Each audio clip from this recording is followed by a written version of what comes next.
We thank Thee for this day that Thou hast given us, and we thank Thee, Father, for the guidance that Thou hast given to our guests, so that we have arrived here safely for the pressing. We thank Thee, Father, for the constant guidance of the Spirit that Thou always give us. We love Thee so much, Heavenly Father. We plead these things in the name of Jesus Christ. Amen. And it must be inspiring at the same time challenging, but it's a happy problem to move 500 people from the U.S. down to the Philippines and back to the U.S. Wow. I'm sure we'll know more about it later. So at this point, we will invite each of our guests to give a short comment about performing with the choir and then open it up to questions. We start with Miss Leah Salonga. Good afternoon, everybody. To President Lovett and to Matt Wilberg, welcome to my country. To members of the press that are here, thank you for taking the time. Traffic is incredible. I wouldn't say the best. I'll just say incredible because it can mean many things to many different people. When the Tabernacle Choir sent the invitation to actually join them as part of their world tour, when they came to the Philippines, it was an invitation that we said yes to pretty immediately after the experience of working with Mac and with Ron and with everyone. 2 Decembers ago, Christmas 2022, with Sir David Suchet. It was memorable not only from a musical standpoint, but just as I just remember feeling, oh, this is something I'm never ever going to forget. And I don't know that there are many artists that have had the opportunity to be able to perform more than one time with the choir. So this is a big bonus to be able to do it again, and to be able to do it in my home country is very special. So I'm hoping that everyone in the choir adjusts to the humidity very, very quickly. Great for singing though, and to the heat, as well as but I think the warmth of the people will definitely be felt by everyone. And I'm very excited for the coming 2 days. I'm really, really excited. Thank you all for coming today. Yeah, that's true. And it's good that you mentioned that it's very rare that a guest artist can perform with the Tabernacle Choir twice. Right.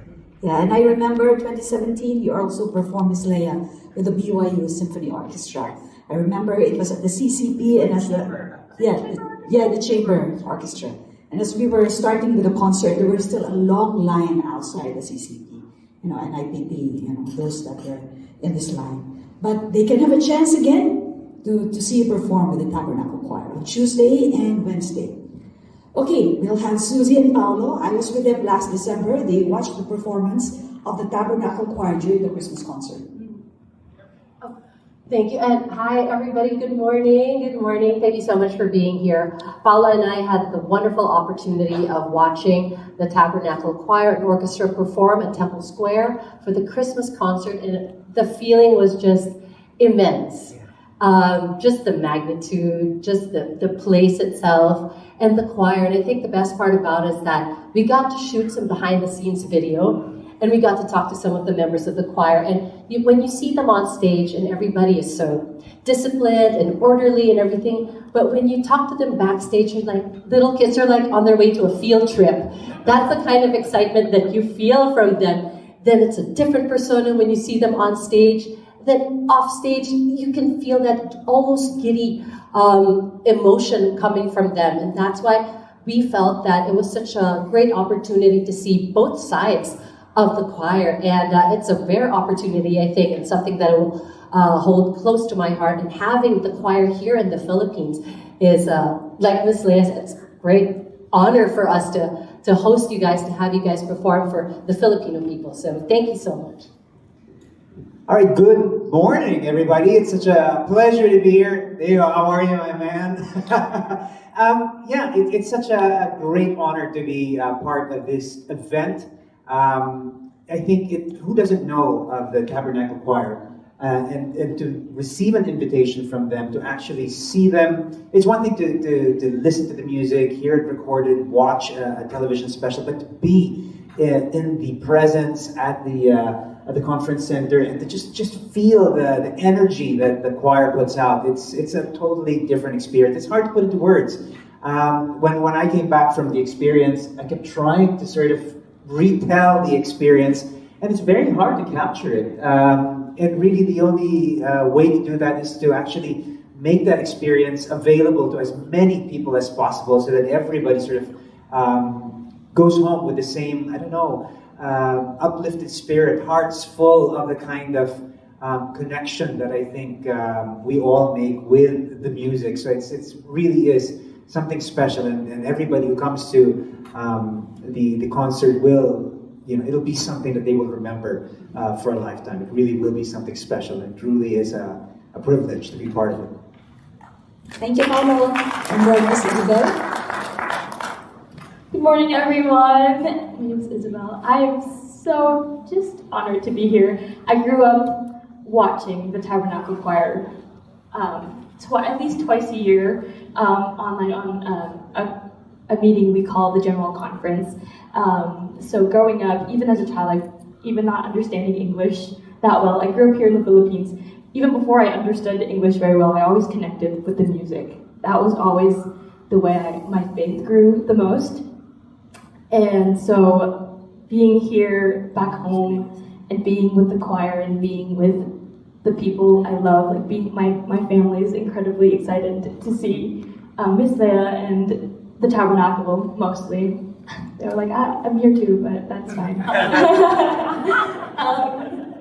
But yeah, I'm just incredibly excited and so honored to be here. When you experience the Tabernacle Choir like for the first time, you crave that energy and that spirit. And I'm excited to be as close to it as we are today and for the rest of this week. Thank you for having me. Speaking for the choir and orchestra, let me say what a great honor it is for us to be in the Philippines, I believe, for the first time.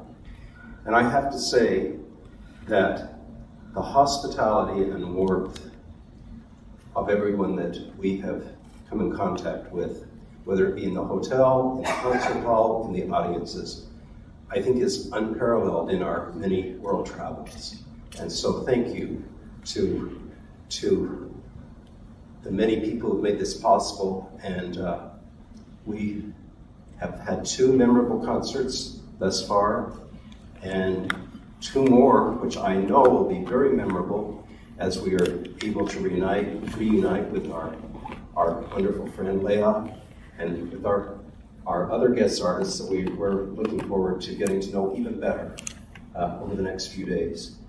Again, it's an honor to be here, and we hope that we can in some way share some of the warmth and the beauty that we have felt from all of you. Thank you very much. Everybody in that instant, the first note that comes out of 300 to 400 people. 300 to 400 people united in sound, but a lot of the credit has to go to the music team that's led by Matt Goldberg. I mean, I've seen him in rehearsal. He doesn't play. There's a whip. And he cracks the whip, just like, okay, now I understand why this choir sounds as good as they do. He's not nice. He's a very nice man. Always nice. Always a nice man. But when it comes to getting the work done, it's serious. It's focused. There's a reason. There's a reason the choir sounds as beautiful and as focused as they do, because the folks behind the choir, the music team, the arrangers, orchestration, conductors, there's strength in those hands, and that is absolutely necessary. There's a time to be a nice guy, And there's a time to be mad. and there's a time to not be And there's a time to be mad. But There's always a time to be mad. But I think despite that's the testament, is despite the discipline, the hard work, the many endless hours, everybody is, I'd like to point out and echoes, everybody's a volunteer. Everybody wants to be there. Everybody wants to put the work in and bring you an event that is truly something special. Okay, so while our media personalities are preparing their questions, I really love to ask Ms. Leia this question. So, Ms. Leia, when you were on the first day of the Christmas concert, you went out, saw this 20,000 people on the stage. What was the first thing that went to your mind? Words that I cannot say here. just firing. It's like just bleep my internal monologue right now. But it's but not in a bad way. It's that's a lot of people. It's a lot of people who come, and it's a tradition.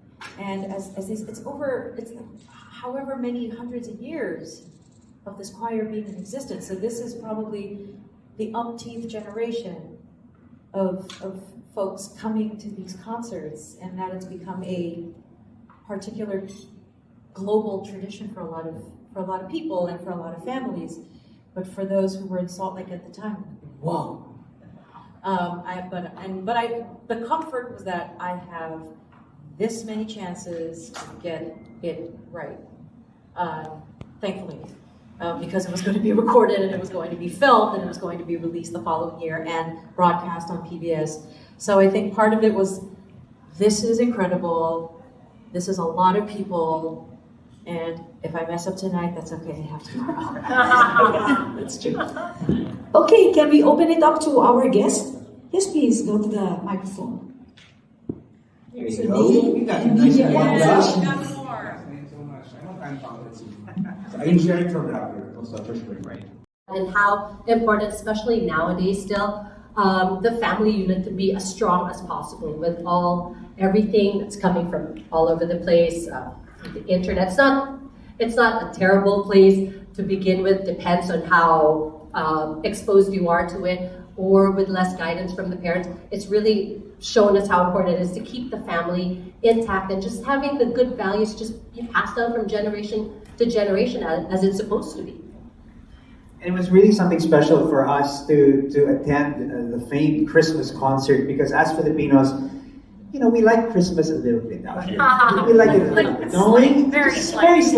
Yeah, Leia knows what we're talking about here. No, we love Christmas, and I think to be part of an organization that puts the kind of value on Christmas and what it means to bring the family together, to draw the family back together. I think that's what we have deep connections with. Is really Christmas is the time for us Filipinos to bring the family together, starting September all the way to February. But it's all about family coming together for me, and the Christmas concert reminded me of that, and it really sort of made me remember childhood Christmases and how important it is. We all celebrate in different ways, but I think we can all be united in the fact that Christmas means family, and it means family coming together. That was a very important reminder for me to be part of something so special during the Christmas concert.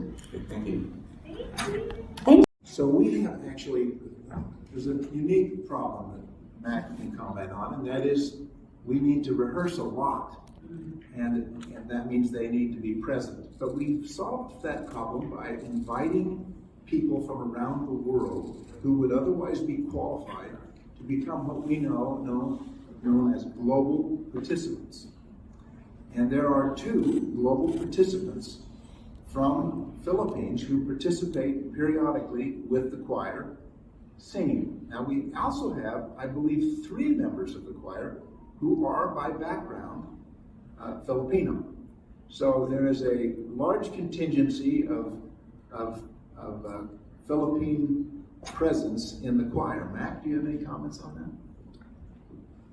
I'll just say that when this was proposed, it wasn't that I was unenthusiastic, but I had my reservations about it. And having now experienced it for 2 years, I am completely on board with this concept of singers who really are coming from throughout the world to join the choir at various times. And We will have our 2 global participants from Philippines who were with us a year ago. They will be participating in part of the concert, and it's just so great to see them. And all of our global participants bring a special spirit to what we do, and a special enthusiasm, and I think that catches on through the entire choir loft, and we have friends forever.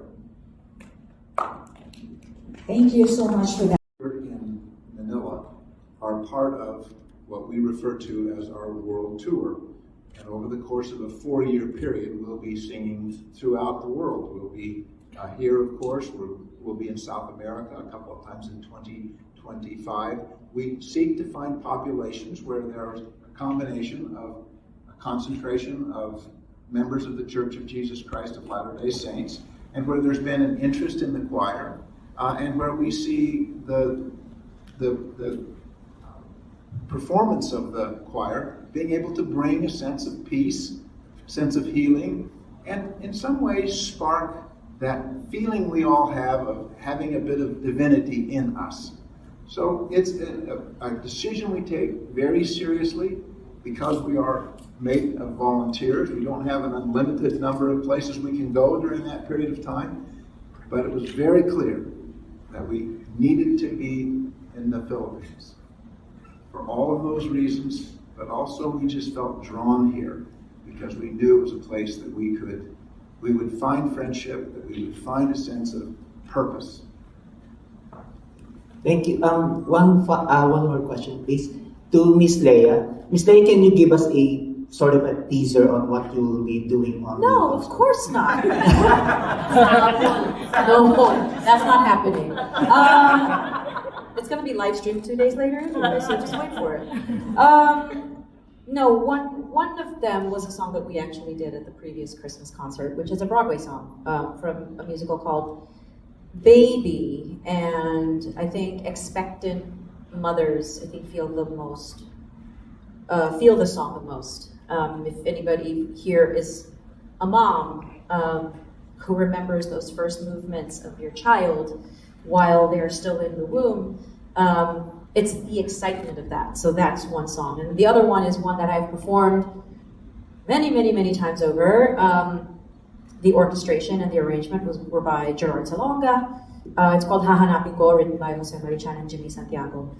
And Tito Joe likes that particular arrangement of the song.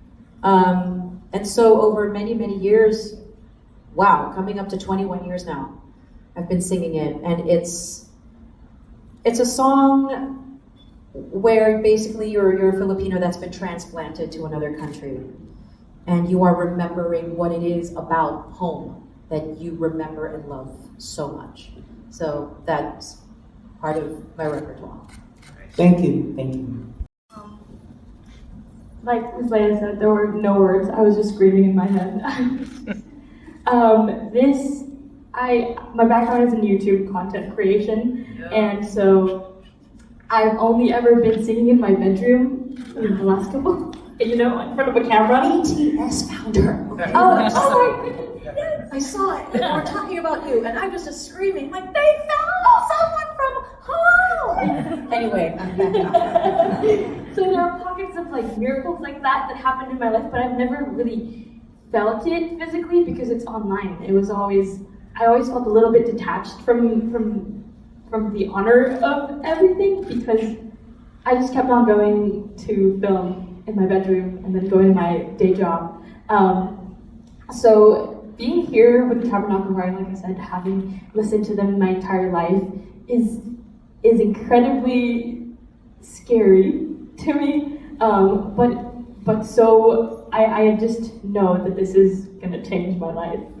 And the way I sing in the so I guess the thing I did in order to kind of get over that fear is just take myself out of the equation and let the Spirit and let the moment take its course and just be as purposeful and as present as I can be without letting myself overthink it.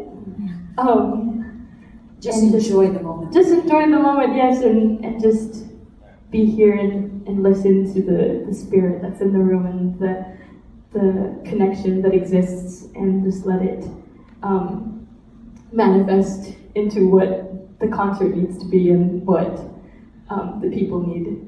Okay, thank you so much for that, Isabel. Do you have questions from the media? Okay, please. I think we should first focus on why music is so meaningful to people. Because it's true generation to generation. I believe it's because music is a very special and universal language. From music we draw feelings, not simply thoughts. And that both gives great meaning to us, but it also unites us. I believe that it's speaking to a part of us that is divine, and it's what unites us. And so I feel certain that music will continue to be a meaningful part of every human being's life because it speaks to them in such a personal and important way. How about some words from Mac? Well, I will second everything that President Levitt has said. In today's world, as we know, technology has changed everything from, I've been with the choir 25 years, and things have changed tremendously since that time, and it's more difficult to continue to be relevant in the world that we're in right now. And so we've embraced technology and continuing to do so. But also, I think that the music, we want to make sure that the music we perform is relevant. You'll also find, not only last night, but particularly in our concerts this week, that we are involving some youth in our presentations because they are our future listeners. And we feel that there's a very important mandate that we have to also reach the youth. But we always say we do a little something for everyone. There will be some what you would call classical music. There will be some folk music. Of course, hymns are a very big part of what we do. And then, as Leia's already said, she's going to sing some very beautiful music. We have a piece that will be sung by the youth. And there'll be a little something for everyone. So we want to stay relevant and not just stay in one lane. So Matt, will it just be all spiritual music, or are there also popular songs that you're going to sing? Yes. Last evening was an all-sacred concert, but our concerts this week will be a mix of both what we call sacred and secular. I would say there's probably, even the pieces that Leia will be singing have a spirituality about them that I think will be felt by everyone. Can I come on that? Because I think that's absolutely right. When Leia sings the song about being a mother, Right. she's not singing to your brain. She's singing to your soul. And every generation will feel that. It's true. So this question is for Leigh and Miss Isabel. So you have such a remarkable discipline, both of you in your work. If anything, it just continues to confirm that in order to get an amazing result, you really have to put in the time and you really have to put in the work. And nothing is instantaneous. Things do take time, and there are some things that will take more time than others. So, I think doing what we do requires patience, and not just, patience in general, but patience with oneself, to constantly remind oneself that, okay, this is a process. This is, let's not try to get this done at breakneck speed. Let's take whatever time is required to make sure that what comes out at the other end is an excellent result. And working with the choir, I think and watching Mac work with the choir and how meticulous and tough he can be. Like that, it sounds really old school, and there are a lot of folks of my generation, they're like, yeah, but that's the only way to get it right. It's to take the time and to put in the work in order to get it right. A lot of people normally see the end result of something without always paying attention to how many hours went into those few minutes. If you could even say other artists, yeah, and I think they come out with video content. This is not about music. They're like, people are asking, why do you cost this much? And they answer back, because of how many hours and how much hard work it takes to create that. Okay, thank you. Thank you so much. Week after week, I have the privilege of listening to the Tabernacle Choir in the presence of people who have not heard the choir sing before. And every week, I have the same experience. They try to explain what they felt. And they have trouble finding the words, and often they will simply do this, which signals I feel filled up in a way I can't fully describe, but it's there. And I would say to someone who may not have experienced that before, to just come. But don't just listen with your ears. Concentrate on what you're feeling. That's the beauty of music, is that we hear it and we feel it. Thank you. I'm going to be snarky. So my first sentence would be, "You've never heard the choir? Under what rock have you been hiding?" We're not friends. But truly, there's something to be experienced. And the only thing I can just say then, if they're unable to go to Temple Square or to any of the other venues where they get to perform live, it's like, here's a DVD. Let me, text me when you're done. That's it. Okay. Wow. Actually, I had the same answer as Leia. I was going to go something like, Sorry. what? Let's do it. I Let's do it. Sorry. You were first in line, you were second in line. But yeah, something like that. And if they haven't, I just say, go check them out on YouTube. But I can add an extra sentence to that, which is, it's not going to feel the same way though. Because we've had the pleasure and the experience of having gone to Temple Square. But this time they're in the Philippines. So this is an opportunity for friends of ours who are probably Filipino as well, to have this rare chance to see them, and really, truly honored to welcome you guys here to our home country. Yeah, just to add to that, I mean, the invitation really would be more instruction for me. It's almost like you need to empty your pockets, empty your heart, empty your spirit. Come and be prepared for it to be filled with joy, with peace, with celebration, and most importantly with hope, because you will leave with a very full heart and an uplifted spirit, and it's going to be an experience that you will not forget. For words, I don't know how to say this in English, but tagos sa puso. Yeah. Tagos sa puso. Tumatagos. So, like everybody has said, like, empty your hearts, be selfish about it. Like, go to listen to them and see and hear what the message is for you.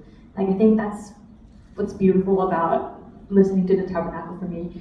It's a different experience every time. Like, it's a different message every time you listen to them with the situation you're in, or with whatever you're experiencing at that time. So make it personal, and just enjoy what is being said with your hearts. So. Probably with the exception of hearing Leia Salonga with orchestra, maybe even a little, certainly a bigger wall of sound comes from 320 singers, as we have with us here, and a large orchestra.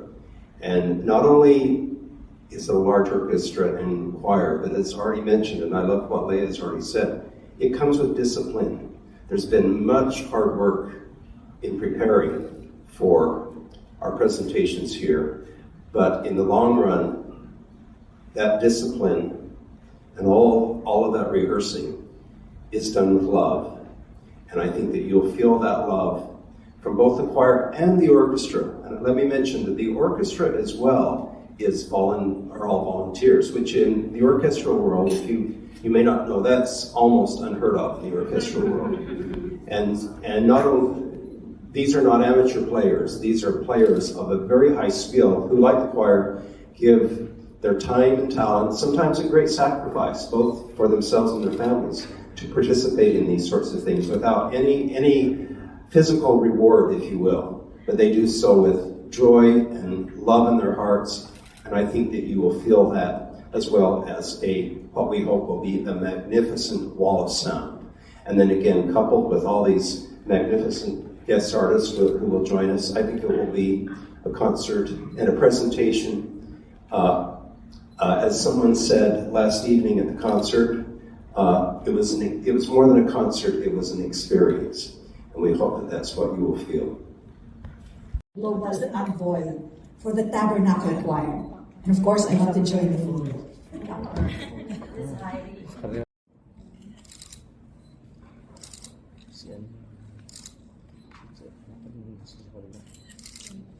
Ma'am, okay lang ba kung dito sa kabila? Is it okay? Thank you very much. That's it.